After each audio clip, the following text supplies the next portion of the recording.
In this episode, we take a look at the controversies and hate campaigns we're seeing more and more in entertainment properties like Star Wars, and this idea of forced diversity in casting being a supposed problem, with what's going on in Hollywood. And we'll also consider whether the latest revelations by Jack Smith show that for at least some people in the American public, unethical or bad behavior has just been normalized.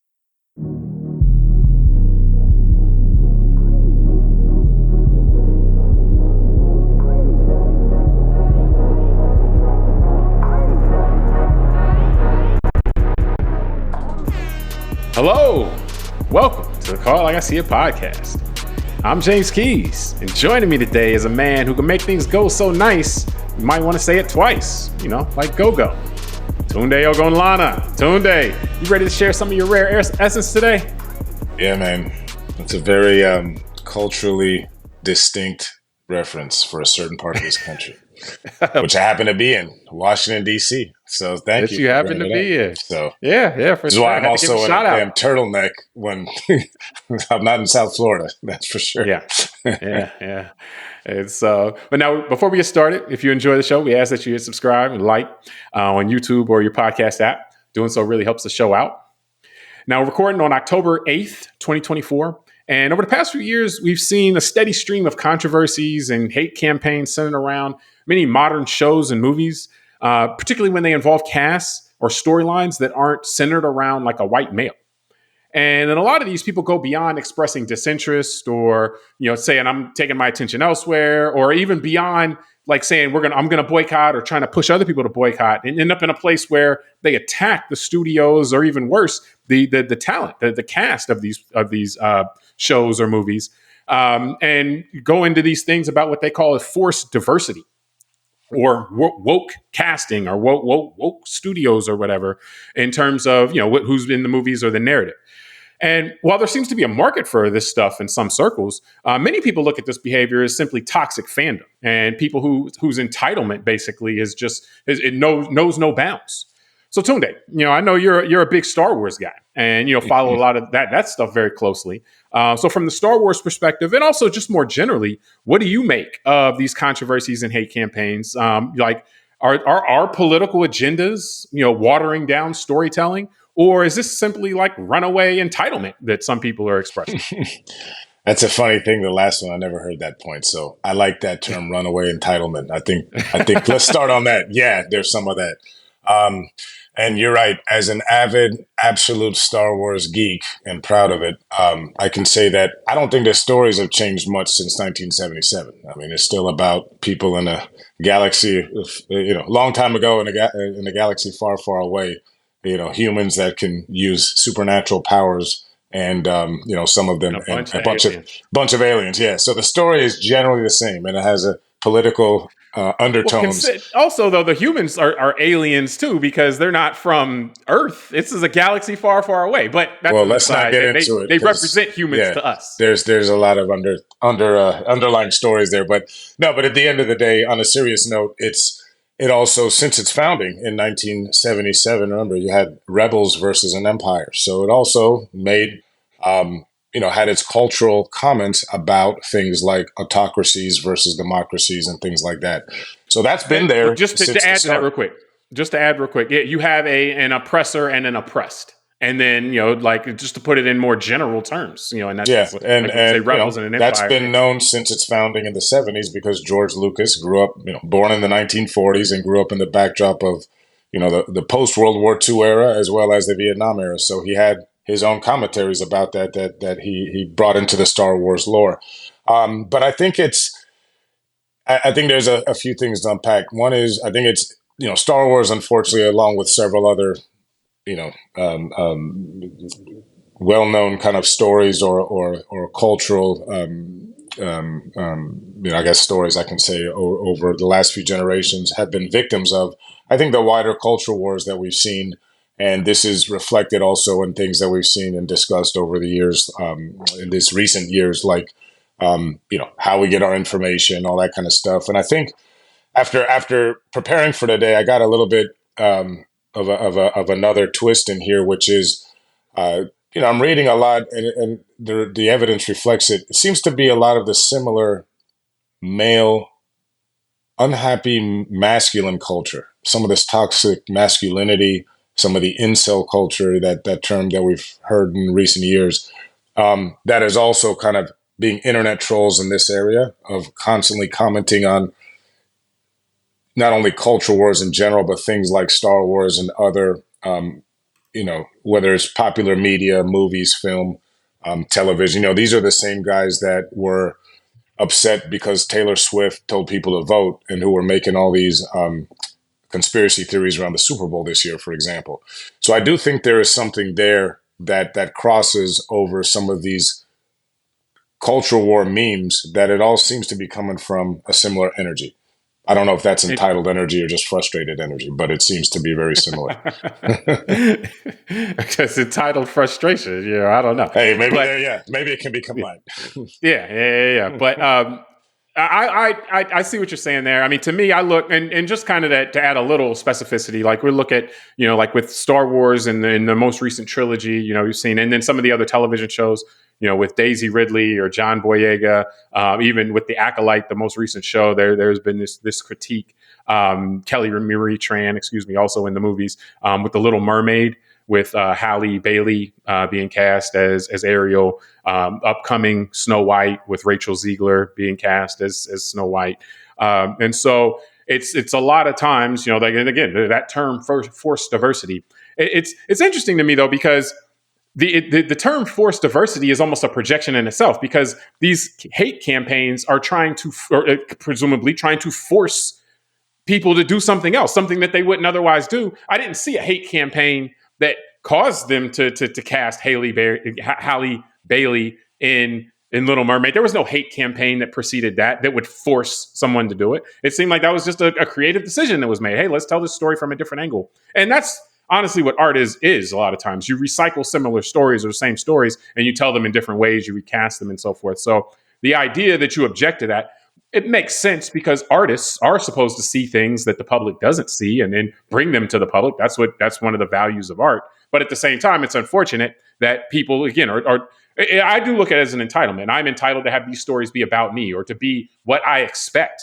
And, art wouldn't be that interesting, if it was just what everybody expected. So you're going to have that kind of resistance, but that it goes beyond, what to me, and this is why I said this in the intro, where you would see something like this, what would happen is if it's not for you, it's not for you. You just don't rock with it. You're disinterested. You don't follow it, or if you're offended by it, you boycott it and you do stuff like that.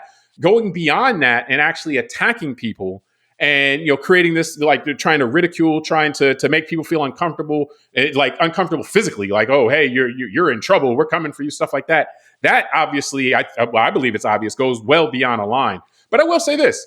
I don't think this is new at all. I remember, like, you read, I wasn't alive at the time, 50s, 60s, stuff like that. But I've seen movies, read about, like the idea that in art then it was, musicians, do you cross over? If you're a black musician, do you cross over and try to get a white audience? If you do, you don't want them to know what you look like, or, something like that. Or just the idea, like I know the famous story with Bobby Womack. He makes a song does fine, does well, but then the Rolling Stones want to cover it, and it's like, he wasn't that crazy about it. And Sam Cooke is like, no, you should let them do that. And he reluctantly let them do it, and then the Rolling Stones cover it, and he was all like, upset about it until he got the first royalty check. So the idea that some members of the public prefer, the art that they consume to look a certain way isn't something new in American culture. And what I think we're seeing now more so is that the people who may have disparately been like that have congregated online and are egging each other on to go into much worse places necessarily than they might have been going previously, at least in mass. Yeah, no, I think you're onto something there, that just the internet has caused them to kind of multiply. It's giving them a community, basically. It's kind of like gremlins when you put the water on them and they start multiplying. Remember all that? So I'm dating myself here, but no, you say a couple of things I wanna just actually go a little bit deeper on. One is because I'm thinking, as you're talking about, actually, this is where things like race and the way that our culture in America has gone around, just kind of developed this idea of white identity versus the rest of culture in the world. because what we're also dealing with in America is the reality. We're coming off of generations and decades prior to you and I of a real whitewashing, for lack of a better term, and propaganda that Americans were sold by Hollywood from, let's say, the 1930s, or even starting with the famous one in 1915, Birth of a Nation, all the way to, let's say, the 1970s. I mean, even in the 60s, they were casting characters like Moses and people in the Middle East who should look maybe Arabic or darker skinned by actors like Charleston Heston. So remember, movies like, shows like The Lone Ranger did not depict that there were anyone other than whites in the West. When we know from doing our own shows about black cowboys that in the 1870s through about 1900, about 25% of all cowboys in the West were black Americans. And the Buffalo Soldiers and what they did with the Native American wars up until the early 1900s. So what I think we're also dealing with here is a misinformed section of our country that thinks that everything basically is white historically. And this is the pushback we're seeing with information, why they're banning books around the country in certain states, because when faced with actual history that says no, actually more people contributed to the culture and the history of this country as well as the world than just the descendants of Western Europeans, a lot of people get offended by that. And I think that we're seeing that translate when we bring it over to a fantastical story like Star Wars. We're seeing that even in fantasy and space, there's people that get, like you're saying, some people are okay with Lando Calrissian in the 80s, but when John Boyega had a starring role, there's people that got upset about that. And so, what do we do with that? Right? The story wasn't centered around Lando, but the story is centered around Boyega or like Daisy Ridley, things like that. And so it's a bigger encroachment, so to speak. But I bet you there were people who weren't crazy about seeing Lando in the 70s. No, I'm sure. In the 80s, and so. But that's what I'm saying. When you're dealing with consumers, at least these people have said, who have been taught that everything that is good historically or in stories and fantasy has been, people look a certain way. Same thing happened with Lord of the Rings. When they had the TV show and they just had a bit of a diverse cast, some people went nuts over that. And I'm thinking like, well, this is a story about hobbits that live in a fairy tale. And so we're going to see this coming up. And we're going to see this coming up. That's a good point because the Star Wars, you've made this point to me where people won't have no objection to some green dude with two heads walking around. Yeah. But if it's a dude with brown skin, it's like, what's going on here? I'm just laughing. The people upset about Lord of the Rings, they're okay with the orcs being big black dudes. They just upset when a black dude is actually on the good guy's side. Yeah, the foil. And we're going to see this, and I think it's already started some with Gladiator. The second Gladiator. Exactly. That's and it's like, this is the Mediterranean, bro. Exactly. That's the original. There were people all complexions running around. It's funny, but it's great. This is the thing. I can't believe it. I went to the Vatican last year, first time going to Italy and doing that stuff. The amount of Africans that are depicted in the Vatican in terms of sculptures and paintings is and they're not slaves. They're people that look like they were in the mix. Traders and wearing nice clothes and jewelry and stuff. Like they were exactly equals and peers. You realize that, yes, the last few hundred years, and I think the unfortunate effects of the African slave trade have created a culture in Western Europe and America that just, some people, if it's not white, they just don't look. They look down on it, and and it's a shame. I mean, I think that you made that point, and what it really is because of information that's been available, or that kind of whitewashing and stuff like that, or whatever the reason. There are people who like the story they tell themselves about themselves or about the place of people of the similar complexion is that it has to be central. It has to be that everything should revolve around that. And that's a big part of, and you didn't go this far, but I would add this, just that's a big part of their own identity, that why they feel good about themselves. We see this in other discussions where it's like, well, do you feel good about, your country because of the Constitution or because of the contributions it's made to society over time? Or do you feel good about your country because, the skin color of people, and so that can actually dictate what you value in different discussions. It's like, oh, no, I care less about the Constitution. I care less about voting. I just think that this is what things should look like, so to speak. And then we see that sentiment, So, I mean, I think that you're never going to have everybody kind of be the same on this, but this, the fantastical, when you're talking about entertainment industry, like when it's Star Wars or Hobbit or the Little Mermaid, it's like a mermaid. Like, again, people, what should a mermaid look like? It's like, well, it kind of reveals that people like this kind of, hey, this everything, all of this stuff should revolve around me. Artists should not reimagine things, and this is what art should be. What makes artists different from the rest of us is they see things that aren't there yet and they make it come true and so forth. And so you got all these non-artist people trying to tell the artists this is how things have to look. And that's the ridiculous of that.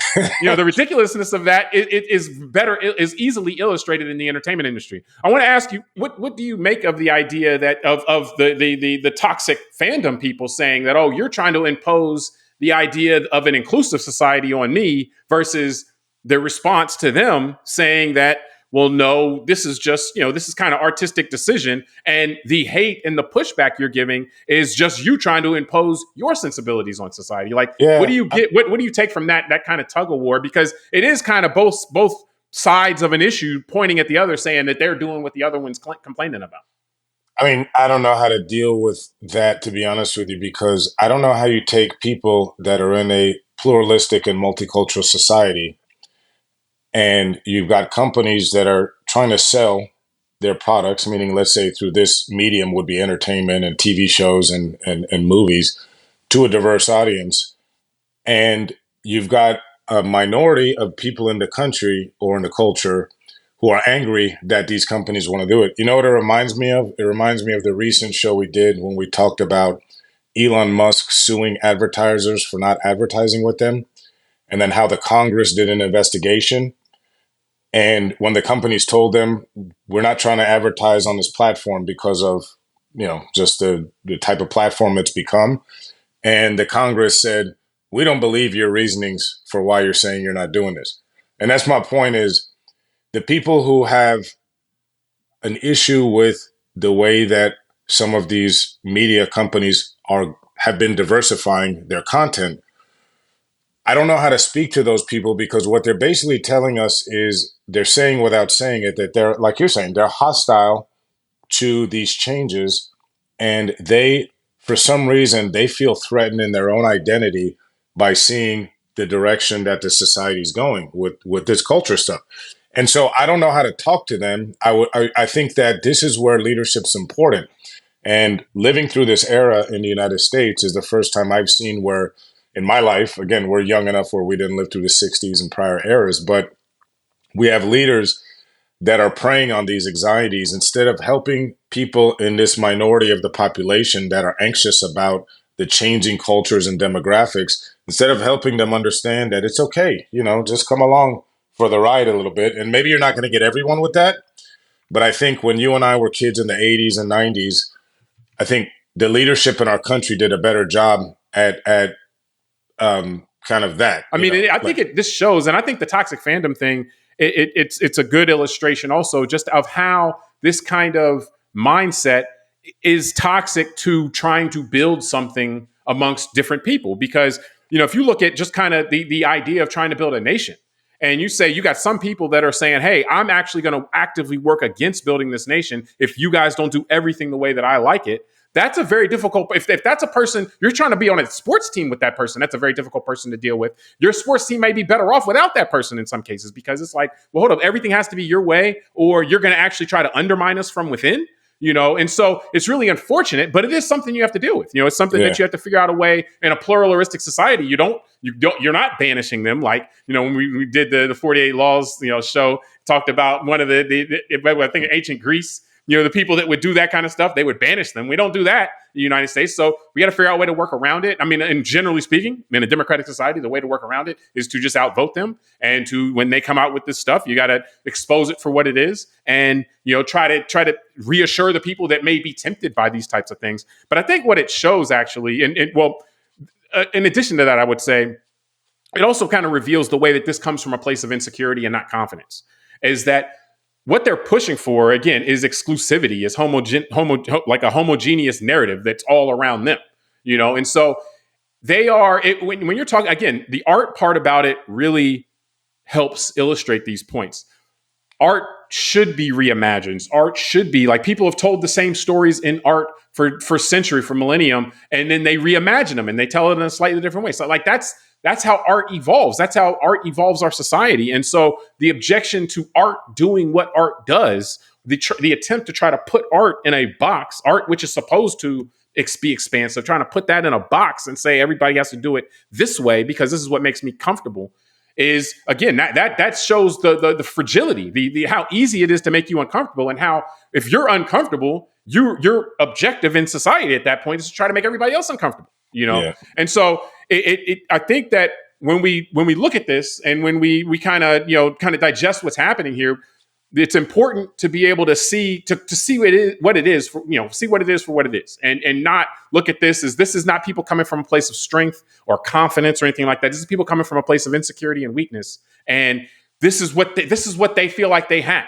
Exclusivity, pushing people out, not bringing people in.